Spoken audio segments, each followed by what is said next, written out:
அல்லேலூயா, அல்லேலூயா. தொடர்ந்து தேவன் ஆண்டவராகிய இயேசு கிறிஸ்து இந்த பூமியில் இருந்த நாட்களில் அவர் நமக்காக என்ன செய்தார் என்பதை தியானித்து கொண்டிருக்கிறோம். ஆமென், ஆமென், ஆமென், ஆமென்.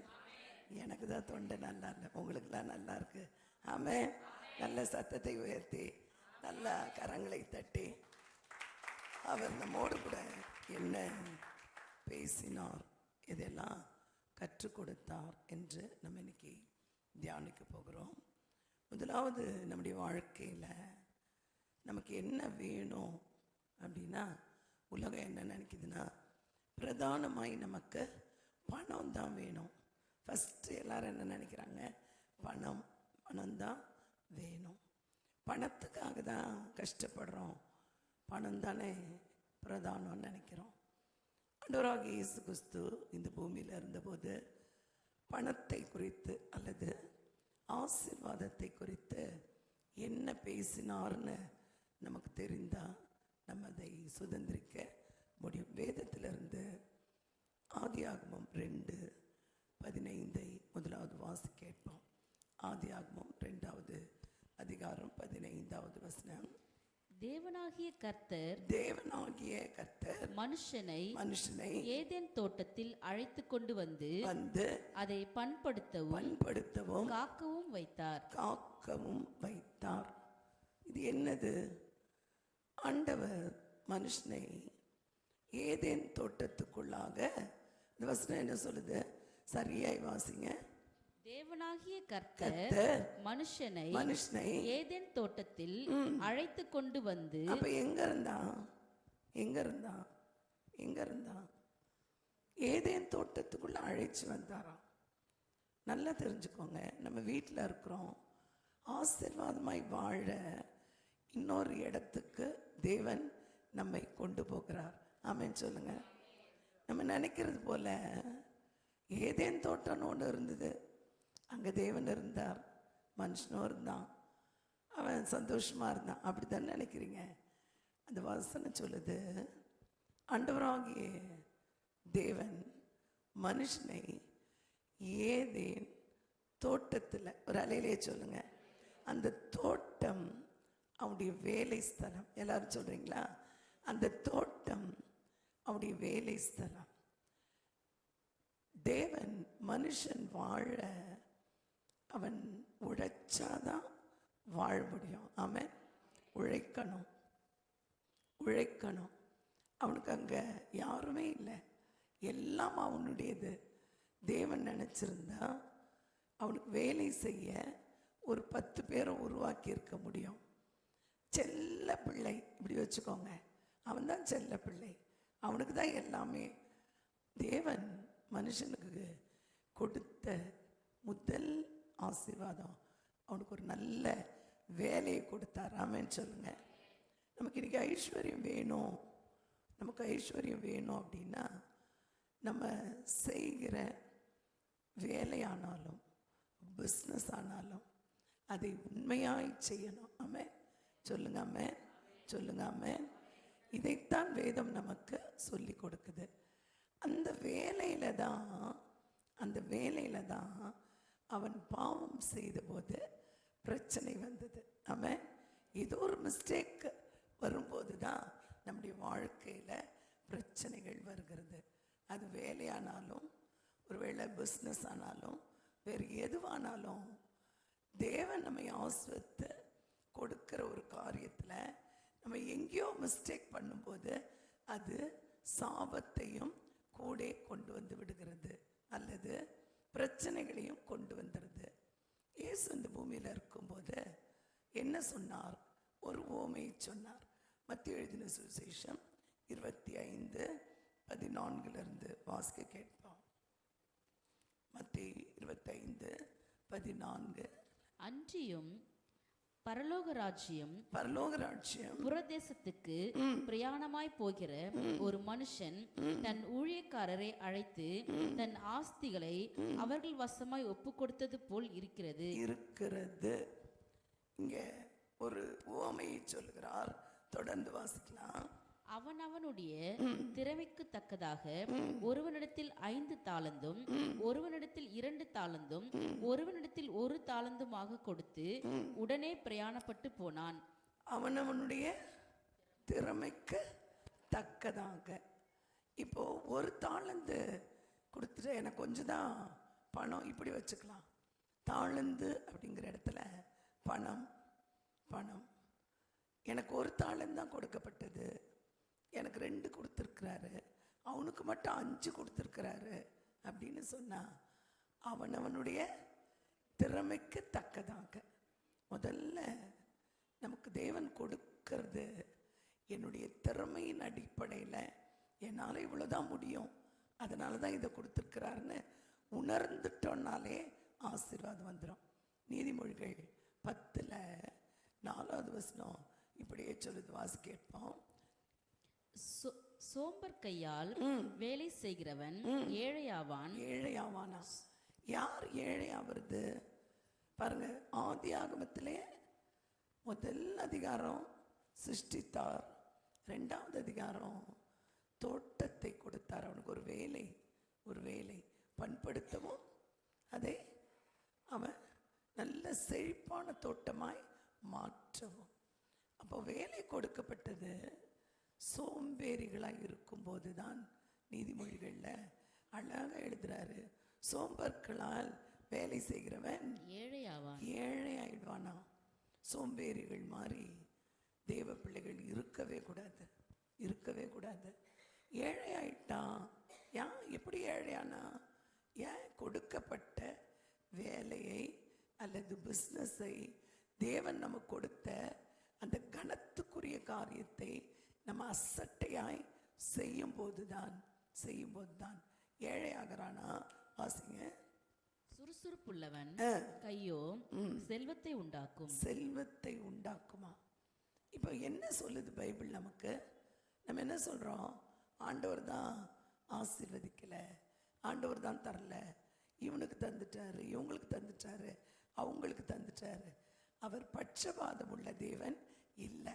ஆமென் சொல்லுங்க. அவர் பட்சபாதம் உள்ள தேவன் இல்லை, சரியாய் செய்கிறவர். நீ சோம்பேறியாய் இருந்துட்டு வேலை செய்தினா நீ தான் ஏழையாகிறாய். தேவன் யாரும் ஏழையாய் உருவாக்கவில்லை. வேலை என்பது, தொழில் என்பது, நமக்கு கொடுக்கப்பட்ட கடமை என்பது கொடுத்ததை விட பொல்லாத எஜமான்கள்னு பைபிள் சொல்லுது. அவங்களுக்கே கீழ்ப்படியணுமா வேதம் சொல்லுது. அப்போ நம்ம கொடுக்கப்பட்ட காரியத்தை சரியாய் செய்தால் ஐஸ்வர்யவான் ஆயிடுமா. அப்படிப்பட்டவர்கள் தான் செல்வத்தை சம்பாதிக்கிறாங்க. அப்போ வேலையில வித்தியாசம் இருக்கலாம். ஒருவேளை இயேசு சொல்லும்போது ஒருவனுக்கு அவனவன் திறமைக்கு தக்கதாக 1 தாலந்தையும் 2 தாலந்தையும் 5 தாலந்தையும் கொடுத்தாரு. அடுத்த வசனம் சொல்லுது, வாசிங்க. 5 தாலந்தை வாங்கினவன் போய் அவைகளை கொண்டு வியாபாரம் பண்ணி வேறு 5 தாலந்தை சம்பாதித்தான். 5 தாலந்து கொடுக்கப்பட்டது. அவன் என்ன செய்தானா? போய் வியாபாரம் செய்தான். ஒருவேளை இயேசு என்ன நம்ம இடத்துல எதிர்பார்க்கிறார்? சோம்பேறிகளாய் உட்கார்ந்து நம்ம சாப்பிட்றதா, அல்லது வேலையை குறை சொல்லிக்கிட்டு, வேலை கொடுத்தவர்களை குறை சொல்லிக்கிட்டு, வேலையில் இருக்கிற ஆட்களை குறை சொல்லிக்கிட்டு, சூழ்நிலைகளை பார்த்து, ஆட்களை பார்த்து நம்ம ஏதோ பேசி கொண்டிருந்தா நம்ம தரித்திரர்களாய் கொண்டிருக்கிறோன்னு அர்த்தம். 5 தாளந்துகளை வாங்கினவன் என்ன செய்தானா? அவன் என்ன செய்தானா? வியாபாரம் பண்ணினான். இப்போ 5 கொடுக்கும்போது அவன்கிட்ட 1 தான் இருக்கு, இவன்கிட்ட 2 தான் இருக்கு, என்கிட்ட 5 இருக்கு, அதனால நான் இதை அப்படியே வச்சுக்குவேன் அப்படின்னு வைக்கிறது இல்லை.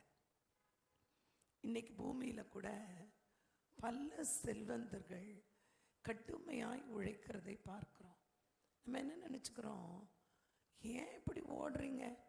நிறைய பேர் என்ன கூட கேட்பாங்க, ஏன் சிஸ்டர், ஏன் எதுக்கு இப்படி ஓடுறீங்க? நல்லா ரெஸ்ட் எடுக்கலாமே, என்ன எதுக்கு? பணத்தை சம்பாதிக்கவா? பணத்தை சம்பாதிக்கவா ஓடுறோம்? கொடுக்கப்பட்ட தாளந்துகள் வெளியேற பெற்றது. அல்லேலூயா. என்னை நம்பி என்னிடத்துல கொடுக்கப்பட்ட ஒரு பொறுப்பை நான் செய்யலைன்னா வேற ஆள் செய்ய முடியாது. நான் செய்யாவிட்டால் என் ஆசீர்வாதத்தை நான் இழந்து போகிறேன். அப்ப 5 தாளந்துகளை வாங்கினவன் வியாபாரம் செய்து 5 தாளந்துகளை சம்பாதித்தான். அடுத்த வசனம் சொல்லி வாசிங்க. அப்படியே 2 தாலந்தை வாங்கினவனும் வேறு 2 தாலந்தை சம்பாதித்தான். வேறே 2 தாளந்துகளை சம்பாதித்தான். அடுத்த வசனம் சொல்லுகிறது, 1 தாலந்தை வாங்கினவனோ போய் நிலத்தை தோண்டி தன் எஜமானுடைய பணத்தை புதைத்து வைத்தான். வெகு காலமான பின்பு அந்த ஊழியக்காரருடைய எஜமான் திரும்பி வந்து அவர்களிடத்தில் கணக்கு கேட்டான். அப்பொழுது 5 தாலந்தை வாங்கினவன் வேறு 5 தாலந்தை கொண்டு வந்து, ஆண்டவனே 5 தாலந்தை என்னிடத்தில் ஒப்புவித்தீரே, அவைகளை கொண்டு இதோ வேறு 5 தாலந்தை சம்பாதித்தேன் என்றான். அவனுடைய எஜமான் அவனை நோக்கி, நல்லது உத்தமமும் உண்மையுமுள்ள ஊழியக்காரனே, கொஞ்சத்திலே உண்மையாயிருந்தாய். ஒருவேளை நமக்கு ஒரு வேலை கொடுக்கப்படும் போது அந்த வேலை நம்ம எப்படி செய்யறோம்னு பார்க்கிறவர் தேவன். நம்ம குடும்பமா இருந்தாலும் இயேசு மிக அழகாய் இதை சொல்லுகிறார்.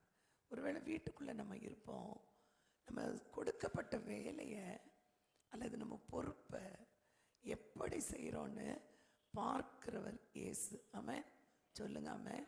பார்க்கிறவர் இயேசு. 5 தாளந்தை வாங்கினவன் வேற 5 தாளந்தை சம்பாதித்து கொண்டு வந்தபோது அந்த வேலை எஜமான் சொல்றான், உண்மையும் உத்தமமான ஊழியக்காரனே, நீ கொஞ்சத்தில் உண்மையா இருந்தாய், அநேகத்தின் மேல் உன்னை அதிகாரியாக வைப்பேன். இப்போ 5 தாளந்து கொடுக்கப்பட்டது. 5 தாளந்தை சம்பாதித்தான். உண்மையாய் சம்பாதித்தான். நேரத்தை வீணடிக்காமல் சம்பாதித்தான். குறை சொல்லாமல் வேலை செய்தான். மனமகிழ்ச்சியாய் வேலை செய்தான். அந்த பணத்துக்கு சரியாய் அவன் சம்பாதித்தான். இப்ப ஆண்டவர் சொல்றாரு, இவ்வளவு உண்மையும் உத்தமாய் இருந்தபடினால நீ என்ன செய், என்னுடைய சந்தோஷத்துக்குள் பிரவேசி என்று சொன்னார். அப்படின்னா என்ன அர்த்தம்? நம்முடைய சந்தோஷம் வேற, தேவன் நமக்கு வைத்திருக்கிற சந்தோஷம் வேற. நம்ம சம்பாதிக்கிறதுனால வருகிறதல்ல சந்தோஷம், அந்த சம்பாதித்ததினாலே நமக்கு வந்த ஆசீர்வாதம் தான் சந்தோஷம். ஆமாம். நீங்கள் நீதிமொழிகள் 28 கூட நீங்கள் வாசிப்பீங்கன்னு சொன்னால் 20 என்று நினைக்கிறேன். வாசிங்க. உண்மையுள்ள மனுஷன் பரிபூர்ண ஆசீர்வாதங்களை பெறுவான். ஐஸ்வர்யன் ஆகிறதற்கு தீவிரிக்கிறவனோ ஆக்கினைக்கு தப்பான். பார்த்தீங்களா? உண்மையுள்ள மனுஷன் பரிபூர்ண ஆசீர்வாதம் பெறுவானா. அப்படின்னா என்ன அர்த்தம்? இவ்வளவுதான் எனக்கு இருக்கு அப்படின்னு அவன் கவுண்ட் பண்ணவே மாட்டான். அவன் பரிபூர்ணம், குறைவில்லாத ஒரு ஆசீர்வாதம். ஆனால் எப்படியாவது நான் ஐஸ்வர்யவாயன் ஆயிரணும் அப்படின்னு சம்பாதிச்சா அவன் ஆக்கினைக்கு, பார்த்தீங்களா, ஆக்கினை தீர்ப்புக்கு உட்படுவான். பணம் தான் ஃபோக்கஸ் அப்படின்னு இருக்கக்கூடாதுன்னு பைபிள் சொல்லுது. நீ உழைக்கணும், சம்பாதிக்கணும், உண்மையாக இருக்கணும், தேவனுக்கு நன்றி உள்ளவர்களாக இருக்கணும், அதை கனத்துக்குரியதாய் எண்ணணும். ஒருவேளை 1 தாளந்தா இருந்தாலும் 2 தாளந்தா இருந்தாலும் 5 தாளந்தா இருந்தாலும் நம்ம ஐஸ்வர்யவானாக ஒரே வழி அவர் சொல்றத மனரம்யமாய் செய்யறது. அடுத்த ஒரு மனுஷன் வாசிப்போம். 2 தாளந்து வாங்கினவன் 2 தாலந்தை வாங்கினவனும் வந்து ஆண்டவனே 2 தாலந்தை என்னிடத்தில் ஒப்புவித்தீரே, அவைகளை கொண்டு இதோ வேறு 2 தாலந்தை சம்பாதித்தேன் என்றான். அவனுடைய எஜமான் அவனை நோக்கி, நல்லது உத்தமும் உண்மையுமுள்ள ஊழியக்காரனே, கொஞ்சத்திலே உண்மையாயிருந்தாய், அநேகத்தின் மேல் உன்னை அதிகாரியாக வைப்பேன். உன் எஜமானுடைய சந்தோஷத்திற்குள் பிரவேசி என்றான். 2 வாங்கினவன் மிக அழகாய் வேலை செய்தான். இன்னும் 2 சம்பாதிச்சான். எஜமானிடத்துல கணக்கு ஒப்புவித்தான். 2 பேருமே. எஜமான் வந்தபோது நம்மளாம் தான் என்ன நினைப்போம்? ரொம்ப ஆச்சரியமானவர்கள். 5 கொடுத்தீங்க, நான் பஸ் பிடிச்சி போனேன், இல்லை பெட்ரோல் போட்டேன், நான் சாப்பிட்டேன், எனக்கு சம்பளமே இல்லை, அதுலேருந்து எடுத்துக்கிட்டேன், ஆனாலும் எனக்கு 5 கொடுத்தீங்க, நானும் 5 சம்பாதிச்சேன், மொத்தம் 10, நான் ஒரு 5 எனக்கு எடுத்துக்கிட்டேன், நாங்கள் நீங்கள் கொடுத்த 5ன்னு கொடுத்துருக்கலாமே. ஒரு மனுஷன் தேவன் கொடுக்கறதுல 100% ஆண்டவரே நீங்க தான் கொடுத்தீங்க, ஆண்டவரே நீங்க தான் கொடுத்தீங்க, நீங்க தான் போஷித்தீங்க, நீங்க தான் பாதுகாத்தீங்க, நீங்க தான் வழி நடத்தீங்க. உண்மையுள்ள ஊழியக்காரர்கள், உண்மையுள்ள தெய்வ பிள்ளைகள் அப்படியே 10 கொண்டு வந்து தேவனிடத்தில் கொடுக்கும்போது அவர் சொன்னார், என்னுடைய சந்தோஷம் என்று ஒன்று இருக்கிறது, உனக்கான ஒரு ஸ்தலம் இருக்கிறது, நீ உண்மையாக இருந்தபடினாலே அதற்குள் நீ பிரவேசின்னு சொன்னாரே, அது பரிபூர்ணமான ஆசீர்வாதம் நிறைந்த இடம். அல்லேலூயா. இந்த 2 காசை சம்பாதித்தவனையும் தேவன் அப்படியே ஆசீர்வதிக்கிறார். அடுத்த வசனம், ஒரு தாலந்தை வாங்கினவன் வந்து, ஆண்டவனே, நீர் விதைக்காத இடத்தில் அறுக்கிறவரும் தெளிக்காத இடத்தில் சேர்க்கிறவருமான கடினமுள்ள மனுஷன் என்று அறிவேன். ஆகையால் நான் பயந்து போய் உமது தாளந்தை நிலத்தில் புதைத்து வைத்தேன், இதோ உம்முடையதை வாங்கிக் கொள்ளும் என்றான். பார்த்தீங்களா? இது இந்த சாக்கு போக்கு பேசுகிற ஆட்கள். இதனால தான் இப்படி செய்தேன், அதனால தான் அப்படி செய்தேன், நீர் உங்களுக்கு எல்லாம் தெரியும். என்ன சொல்றான்? நீர் விதைக்காத இடத்தில் அறுக்கிறவர். நீங்க விதைக்காத இடத்துல அறுக்கிறவர். எனக்கு பயமாயிடுச்சு, அதனால தான் நான் இதெல்லாம் செய்யல. ஆண்டவருக்கு நம்மள நல்லா தெரியும். நம்ம எதனால இப்படி நடக்கிறோம், எதனால இப்படி பேசுறோம், எதனால செயல்படுறோன்னு தேவனுக்கு நல்லா தெரியும். அவன் சொல்றான், நான் பயந்துட்டேன், ஐயோ நான் வேற பிஸ்னஸ்ல போட்டேன், நஷ்டம் ஆயிடுச்சுன்னா எப்படி நான் திருப்பி கொடுக்கறது, அதனால தான் இதனால தான் சாக்கு போக்கு சொல்லுகிறவர்கள். நீதிமொழிகள் 11:11 இப்படியே சொல்லுது. வாசி கேட்போம். 11:11 வாசிங்க. செம்மையானவருடைய ஆசீர்வாதத்தினால் பட்டணம் நிலை பெற்றோங்கும், துன்மார்க்குடைய வாயினால் அது இடிந்து விழும். பார்த்தீங்களா? துன்மார்க்கருடைய வாய் செம்மையானவருடைய ஆசீர்வாதம். செம்மையானவர்கள் தான் ஆசீர்வதிக்கப்படுவாங்க. நம்முடைய செம்மையானவர்கள்னா குறைவில்லாமல் எல்லாவற்றையும் செய்கிறவர்கள், குற்றம் கண்டுபிடிக்காமல் இருக்கிறவர்கள், பர்ஃபெக்ஷன். ஒரு காரியத்தில் தேவனும் நானும் அவர் கொடுத்தா சரியாக தான் இருக்கும், அவர் நடத்தினா சரியாக தான் இருக்கும். செம்மையானவருடைய அந்த ஆசீர்வாதத்தினாலே பட்டணம் நிலை பெற்றிருக்குமா? நம்ம செம்மையானவர்களாக இருந்தால் நம்முடைய வீடு நிலை பெற்றிருக்கும். நம்ம செம்மையானவர்களாக இருந்தால் நம்முடைய குடும்பம் நிலை பெற்றிருக்கோம். நம்ம செம்மையானவர்களாக இருந்தால் நம்முடைய ஆசீர்வாதத்தினால நம்ம இருக்கிற பட்டணமே நிலை பெற்றிருக்கோம். அடுத்து சொல்றான், அதே வசனத்தில் வாசிங்க. துன்மார்க்குடைய வாயினால்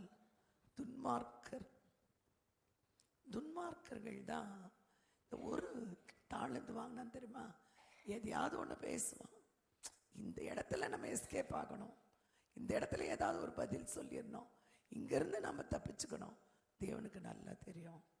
நீ செம்மையானவர்களா, நம்ம செம்மையானவர்களா, நம்ம அப்படியே துன்மார்க்கருடைய வாயினாலே அது இடிந்து விழுமா? கட்டவே முடியாது, ஆஸ்தியை சம்பாதிக்கவே முடியாது, ஐஸ்வர்யவான்களாய் ஆகவே முடியாது. எவ்வளவு இருந்தாலும் நிலையா இருக்காதான், அது இடிந்து விழும் என்று வேதம் சொல்கிறது. அதிலே 25 இப்படியே சொல்லுது. வாசிங்க. அதே 11:25.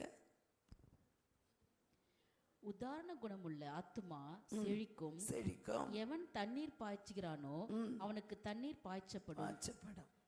உதாரண குணமுள்ள ஆத்துமா, எனக்கு, என்னுடையது, நான் அப்படின்னு நம்ம மற்றவர்களுக்கு. இப்போ அவன் சம்பாதித்தான், 5 தாளந்தை சம்பாதித்தான். அவனுக்குன்னு அதில் ஒரு தாளந்தை கூட எடுத்துக்கொள்ளவே இல்லை. 2 தாளந்தை சம்பாதித்தான், அவனுக்குன்னு அதில் ஒரு தாளந்தை எடுத்துக்கொள்ளவே இல்லை. ஒரே ஒரு தாளந்து தான் கொடுக்கப்பட்டது. சின்ன பொறுப்பு. முதல்ல ஆண்டவர் சின்ன பொறுப்புகளை தான் கொடுப்பாரு. சின்ன பொறுப்புகள். அந்த சின்ன பொறுப்பில் மனரம்யமாக இருக்கும்போது, ஒரு சின்ன வேலை, சின்ன தொழில், அதில் மனரம்யமாக இருக்கும்போது, உண்மையாக இருக்கும்போது, ஒருவேளை தேவன் என்ன சொல்கிறாரோ அதை 100% நம்ம செய்யும்போது ஆண்டவருடைய இந்த சந்தோஷத்துக்குள், பரிபூர்ணத்துக்குள்ளே நம்மால் உள்ளே பிரவேசிக்க முடியும். ஆண்டவர் இவனை பார்த்து சொல்கிறார், நான் பயந்துட்டேன். நீங்கள் விதைக்காத இடத்துல அறுக்கிறவர், நீர் இல்லாத இடங்களில் சேர்க்கிறவர். நீர் எங்கிட்ட கொடுக்கும்போது நான் பயந்துட்டேன். ஐயோ, நான் ரொம்ப பயந்துட்டேன். நீ எதுக்கு பயந்தேன்னு ஆண்டவருக்கு தெரியும். எதனால் இப்படி நடந்தேன்னு ஆண்டவருக்கு தெரியும். கொடுக்கப்பட்ட தாளந்தை இழந்து போனவன். இங்கே வசனம் சொல்லுது, தொடர்ந்து வாசிப்போம். அவனுடைய எஜமான் பிரதியுத்தரமாக, பொல்லாதவனும் சோம்பனமான ஊழியக்காரனே, நான் விதைக்காத இடத்தில் அறுக்கிறவன் என்றும் தெளிக்காத இடத்தில் சேர்க்கிறவன் என்றும் அறிந்திருந்தாயே. அப்படியானால் நீ என் பணத்தை காசுக்காரர் வசத்தில் போட்டு வைக்க வேண்டியதா இருந்தது. அப்பொழுது நான் வந்து என்னுடைய வட்டியோடு வாங்கிக் கொள்வேனே என்று சொல்லி அவனிடத்தில் இருக்கிற தாளந்தை எடுத்து 10 தாளந்து உள்ளவனுக்கு கொடுங்கள். உள்ளவன் எவனோ அவனுக்கு கொடுக்கப்படும், பரிபூரணமும் அடைவான். இல்லாதவனிடத்திலிருந்து உள்ளதும் எடுத்துக் கொள்ளப்படும். பிரயோஜனமற்ற ஊழியக்காரனாகிய இவனை புறம்பான இருளிலே தள்ளி போடுங்கள். அங்கே அழுகையும் பற்கடிப்பும் உண்டாயிருக்கும் என்றார். இப்ப ஆண்டவர் என்ன சொல்றாரு? ஆண்டவர் சபிக்கிறவர் அல்ல, ஆண்டவர் கைவிடுகிறவரும் அல்ல. ஒருத்தன் பணக்காரனா இருக்கணும், ஒருத்தன் ஏழையா இருக்கிறோன்னு நினைக்கிறோன்னு அல்ல. ஆண்டவர் பட்சபாதம் பண்ணுகிறோம் அல்ல. இப்போ இவன் எப்படி 10 வைத்திருந்தான் அப்படி சொல்ற, இவனிடத்துல இருக்கிறத பிடுங்கி 10 வச்சிருக்கவன்ட்ட கூட. ஹார்ட் ஒர்க்கர்ஸ், கடுமையாய் உழைக்கிறவர்கள், சுயநலம் இல்லாமல் உழைக்கிறவங்க, மற்றவர்களை பார்த்து பொறாமைப்படாதவங்க, மற்றவர்களோடு கம்பேர் பண்ணி கொள்ளாதவங்க, தனக்கு கொடுக்கப்பட்டதை சரியாய் செய்கிறவர்கள். சொல்லுமோ சொன்னார், நீ பரிபூர்ண ஆசீர்வாதம் வேணுமா, பெரிய பணக்காரன் ஆகணுமா, இதுதான் வழி. ஒருவேளை சோம்பற்களினாலே வேலை செய்கிறவன் தரித்திரராவான். ஒருவேளை துன்மார்க்கராய் இருந்தோன்னா ஆசீர்வாதத்தை பெறவே முடியாது. உண்மை இல்லாமல் இருந்தால் ஆசீர்வாதம் வராது. அவனுடைய திறமைக்கு தக்கதாய் தாளந்துகள் கொடுக்கப்படுது. ஒருவேளை இவங்க இப்படி இருக்காங்க, நிறைய பேர் நினச்சிக்கிறாங்க அவங்க பிள்ளைங்கள்லாம் டாக்டர் ஆகிட்டாங்க, அதனால தான் அவங்க பெரிய ஆள் ஆகிட்டாங்க. தெரியாது தேவஜனமே, எவ்வளவு படித்தவங்க கூட இன்னைக்கு மிக சாதாரணமான நிலையில் இருக்கிறதை பார்க்குறோம். ஒன்றுமே படிக்காதவங்க உயர்ந்த நிலையில் இருக்கிறத பார்க்குறோம். தேவன் வேதம் சொல்லுகிறது, உடைய உண்மை, உடைய உழைப்பு, உழைக்கணும் கண்டிப்பாக. அப்போஸ்தலனாகிய பவுல் சொல்கிறாரு, நீ வேலை செய்யலைன்னா சாப்பிடவே கூடாதான். என்ன செய்யக்கூடாது? நீ வேலை செய்யலைன்னா சாப்பிடவே கூடாதுன்னு வேதம் சொல்லுது. அப்போது உழைத்தால்தான், நீ சம்பாதித்தாதான். அதுக்கு எப்படினாலும் உழைக்கிறது. இன்னைக்கு பார்த்தீங்கன்னா பல விதமான பிஸ்னஸ், தவறான வழிகளில் சம்பாதிக்கிறவங்க இருக்காங்க. 1 லட்சம் கொடுத்தா 10 லட்சம் கொடுக்குறாங்களாம். நீயே பாழான குழியில் விழுகிறதுக்கு வழி தேடிக்கொள்கிறது. ஒரு பொருள் அதில் கவர்மெண்ட் ஃபிக்ஸ் பண்ணுவான், இதை இவ்வளவுக்கு தான் நீ விற்கலான்னு. 100 ரூபாய்க்கு வாங்கி 500 ரூபாய்க்கு விற்கிறது. அதிக லாபம், ஆசை. ஆசை. வேதம் சொல்லுகிறது, இந்த பூமியில் இருக்கிற எஜமான்களுக்கு கீழ்ப்படியணுமா. கீழ்ப்படியணுமா? எப்படி கீழ்ப்படிகிறது? ஒரு எஜமான் தன்னுடைய வேலைக்காரரை நம்பி தாளந்துகளை கொடுத்துட்டு போகும்போது, அந்த தாளந்துகள் யாருக்குரியது? உன்னை நம்பி கொடுக்கப்பட்டது. நிறைய பேருக்கு சொல்வேன் நான், வேலை ஸ்தலத்தில் நிறைய பேர் பைபிள் வாசிப்பாங்க, வேலை ஸ்தலத்தில் நிறைய பேர் உட்கார்ந்து ஜெபம் பண்ணுவாங்க. வேலை ஸ்தலங்களில் நம்ம நினச்சிக்கிறோம் அது நம்முடைய பக்தியை காட்டுதுன்னு. இல்லை தேவச்சனமே, அத்தனை 8 மணி நேரம் வேலைக்கு நீங்கள் வாங்குகிற சம்பளத்தில் ஏதோ ஒரு நேரத்தை நீங்கள் பயன்படுத்தினால் அது எஜமானுக்கு ஒரு வேளை பிரியமாக இருக்கும், தேவனுக்கு பிரியமானது இல்லை. நீங்கள் நினச்சிக்காதீங்க அது உங்களுக்கு ஆசீர்வாதத்தை கொண்டு வரணும்னு. வராது. ஒருவேளை அந்த நேரத்தில் அதே எஜமானுக்கு பிரயோஜனமாய் வேறு ஏதாவது வேலையை நீங்கள் செய்வீங்கன்னா அந்த எஜமான் பார்ப்பான், எத்தனை உண்மையும் உத்தமமான ஊழியக்காரர்கள், நீங்கள் ஏன் இந்த வேலையை செய்கிறீங்க அப்படின்னு கேட்பாங்க. இல்லை, நான் ஃப்ரீயாக தான் இருந்தேன், அதனால தான் இதை செய்கிறேன்னு சொல்லும்போது அந்த வேலைக்காரன் சந்தோஷப்படுவான். பரலோகத்திலிருந்து தேவன் பார்ப்பார். கடுமையாய் உழைக்கிறவர்கள், நீதிமொழிகள் அப்படி தான் சொல்லுது, சோம்பற்களினால வேலை செய்கிறவர்கள் தரித்திரர் ஆவார்கள். நம்ம இன்னைக்கு நம்மளே சுய நீதியில் நிற்கிறோம். கொடுக்கப்பட்ட வேலை எனக்கு கொடுக்கப்பட்டது. தானியேலுக்கு ஒரு வேலை கொடுக்கப்பட்டது. அந்த வேலையை கரெக்டாக செய்தான். அவனுக்கு ஒரு லெட்டர் ப்ரிப்பேர் பண்ண சொன்னாங்க தானியேலை. அதை அவன் தான் தயாரிக்கிறான். அது யாருக்கு? தானியேலுக்கு விரோதமான ஒரு பத்திரம். அதை அவன் என்ன யோசிச்சிருக்கலாம்? ஜோம் பண்ணிக்கிட்டே தானே பண்ணியிருக்கணும். தானியேல் எப்படி செய்தானா? அது கொடுக்கப்பட்ட வேலை அழகாக செய்துட்டான். வீட்டுக்கு வந்து அந்த பத்திரம் கையெழுத்தானது என்று அறிந்தும் எழுதின லெட்டர், ஆண்டவரை அதையே வச்சுட்டு இது கேன்சல் பண்ணுங்க, அப்படி இல்லை. அது அல்ல, நம்முடைய ப்ரேயர் கூட பல வேளைகளில் தவறாக இருக்கிறது. எப்போ தெரியுமா? அவர் கொடுத்த நேரத்தை வேறு எதுக்கோ பயன்படுத்தினான். மணிக்கணக்காக வேறு எதையோ செஞ்சுட்டு கொஞ்சம் வேலை தான், நான் 10 நிமிஷத்தில் செய்திருவேன் அப்படின்னு நம்ம செய்கிறோமே பல வேளைகளில். 5 தாளந்தை வாங்கினவன் அவனை பார்த்து தாளந்துக்கா தேவன் பாராட்டினார். நீ 5 தாளந்தை வாங்கின, 5 தாளந்தை எனக்கு சம்பாதித்து கொடுத்த, அதுக்காக எஜமான் பாராட்டினான். அவன் ஒரு வார்த்தையை சொல்கிறான், உண்மையும் உத்தமமான வேலைக்காரன். உன்னுடைய நினைவுகளில் நான் கொடுத்த தாளந்தை எப்படி அதிகமாக்குவது என்பது மட்டுமே பிரதானமாக இருந்தது. அதை அறிந்தவன் சொல்கிறான், என்னுடைய சந்தோஷத்துக்குள் பிரவேசி. அது பரிபூர்ணமான ஆசீர்வாதம் நிறைந்த இடம். தேவனோடு இருக்கிறோம்.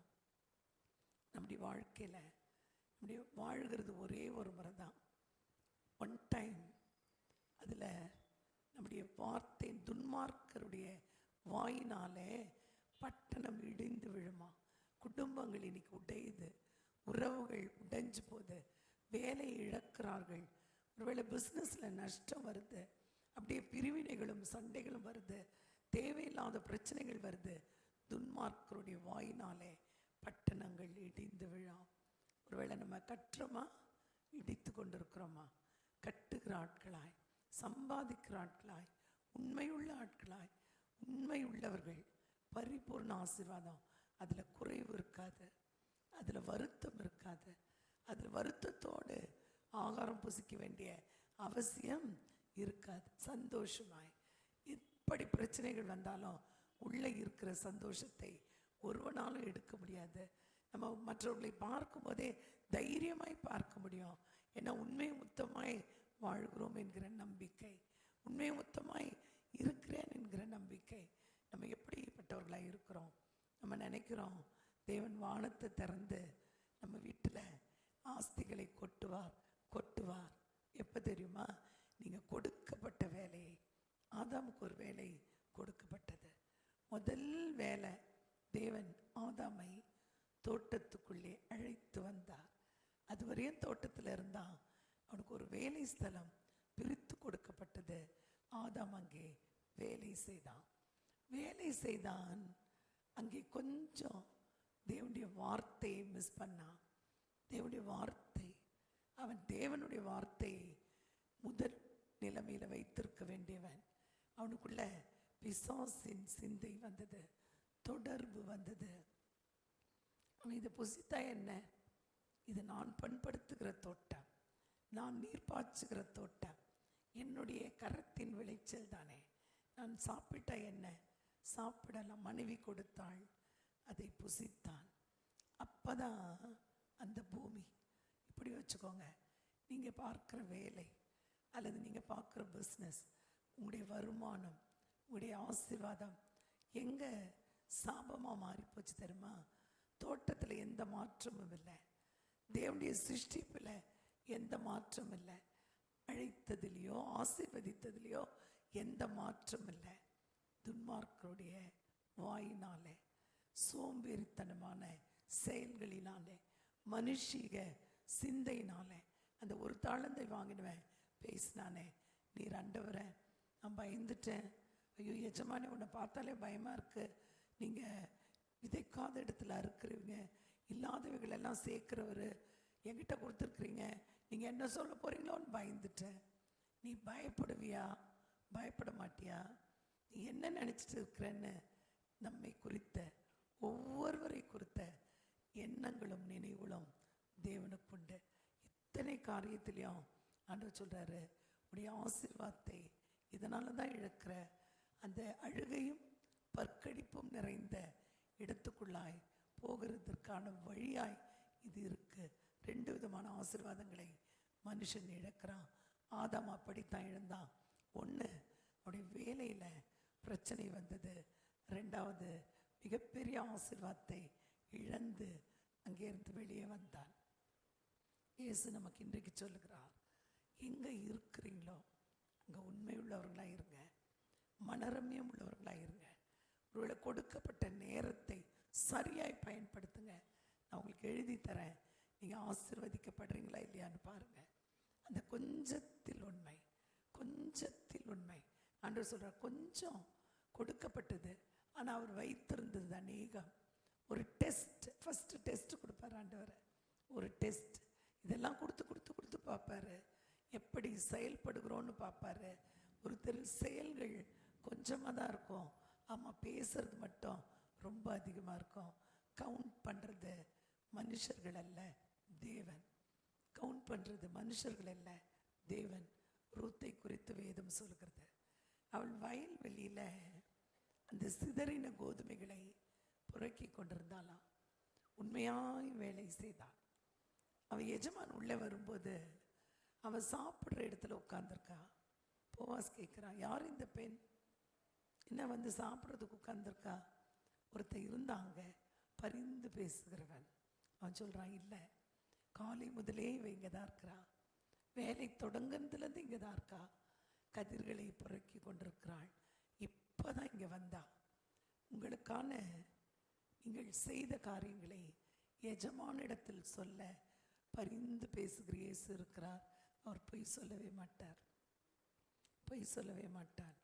அவள் வேலைக்கான கூலியை கொடுக்க வேண்டிய இடத்துல போவாஸ் இருந்தா. நம்முடைய வேலைக்கான கூலியை கொடுக்க வேண்டிய இடத்துல பிதாவாகிய தேவன் இருக்கிறார். அவர்கள் செய்து பெற்றுக்கொண்டாங்க. நம்ம இன்றைக்கு அவருடைய இரக்கத்தினாலே நம்மளால இதெல்லாம் செய்ய முடியலையே, இப்படியெல்லாம் இருக்க முடியலையே. சிலுவையில் இயேசு எல்லாம் முடிந்ததுன்னு சொன்னாரே. நம்ம ஒரு வேளை தப்பாக வேலை செய்யும்போது, தவறாய் நடக்கும்போது, நம்ம தடுமாறும் போதெல்லாம் சரியாய் நடக்கும்படி நம்மை வழிநடத்த இயேசு இந்த பூமிக்கு வந்தார். மிக அழகான ஒரு உவமையை சொல்கிறாரு. எல்லாருக்கும் ஆசை, பணக்காரங்களாயிடணும், நிறைய சம்பாதிக்கணும், கோடீஸ்வரங்களாயிடணும், பெரிய வீடு கட்டணும், பெரிய கார் வாங்கணும். எப்படி வாங்க முடியும்? எதனால் வாங்க முடியும்? நம்ம சம்பாதிக்கிறதுனால நம்ம எதை வாங்க வேண்டும்? தேவனிடத்திலிருந்து பரிபூர்ண ஆசீர்வாதத்தை பெறுகிற நபராய் முதலாவது மாற வேண்டும். நம்ம 2 தாளந்தா, 5 தாளந்தா, 1 தாளந்தா என்பதல்ல கேள்வி, எப்படி சம்பாதிக்கிறோம் என்பதுதான் கேள்வி.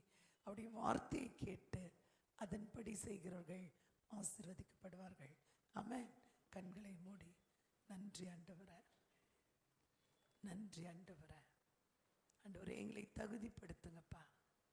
ஒருவேளை மற்றவர்களை குறித்து பேசாமல், மற்றவர்கள் செய்கிறதையே நாங்களும் செய்யாமல், எங்களுக்காக கொடுக்கப்பட்ட ஊழியம், எங்களுக்கு கொடுக்கப்பட்ட வேலை, எங்களுக்கு கொடுக்கப்பட்ட தொழில், எங்களுக்கு கொடுக்கப்பட்ட வாழ்க்கை, எங்களுக்கு கொடுக்கப்பட்ட குடும்பம், இவங்களை எல்லாவற்றிலும் உண்மை முத்தவங்களாக இருக்க எங்களுக்கு உதவி செய்யுங்க ஆண்டவரே. உண்மையாக இருக்க, கொஞ்சத்தில் உண்மையாக இருக்க, கொஞ்சத்தில் ஆண்டவரே பொய் சொல்லுகிறவர்களாக அல்ல, துன்மார்க்கர்களாக அல்ல, அந்த கொஞ்சத்தில் உண்மை நீங்கள் தான் பார்க்குறீங்க ஆண்டவரே. நீங்கள் தான் எங்களை நடத்துறீங்க ஆண்டவரே. சரியாய் நடத்துங்கப்பா. சபையை சரியாய் நடத்துங்க. தேவ ஜனங்களை சரியாய் நடத்துங்க. அந்த ஒவ்வொருவரையும் ஆசீர்வதித்து அனுப்புங்க. உங்கள் நாமத்தை மாத்திரம் மகிமைப்படுத்துங்க. இயேசுவின் நாமத்தில் ஜெபிக்கிறோம் ஜீவனுள்ள நல்ல பிதாவே. ஆமென், ஆமென். நம்ம